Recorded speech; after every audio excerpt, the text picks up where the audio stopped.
ở đâu băng sờ bầu nó miên lộ tại không bật tay con bị chia thế hay អត់បងនៅខណៈដែរបងនៅប្រទេសណាដែរបង đâu bật tay Japan ធ្លាប់ម៉ាក់គាត់នៅស្រុកគាត់ថាប្រើទៅវាល្អអញ្ចឹងគាត់ថាបោកខោអាវចៅអីចឹងស្រួលបោកវាធូរកម្លាំងវាអត់សូវនឿយហត់ប្រើកម្លាំងដុសវាឆាប់ច្រាស់ស្អាតអញ្ចឹងណាអញ្ចឹងចង់ប្រើដែរព្រោះឲ្យធ្វើការនៅនេះក៏ឲ្យប្រឡាក់ច្រើនណាប្រឡាក់ខ្លាំងហ្មងបោកម្ដងវាហត់អស់កម្លាំងយើងធ្វើការហត់ផង បងបានបើកប្រើតើបងមានអីគុណភាពល្អតើបងយើងសម្រាប់បោកអាវសមួយណាដែលប្រឡាក់ខ្លាំងហើយមើលទៅពណ៌យ៉ាងស្អាតហើយយើងដាក់មកស្លាបព្រាទៅ4 5អាវ6អាវដាំស្លាបព្រាទៅដាក់ទៅ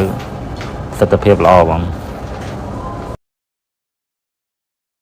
ហើយយើងអត់បានត្រាំវាចោលផងអានេះបើសិនយើងបានត្រាំវាចោលកន្លះម៉ោងអីហ្នឹងផែស្អាតភ្លឹងហ្មង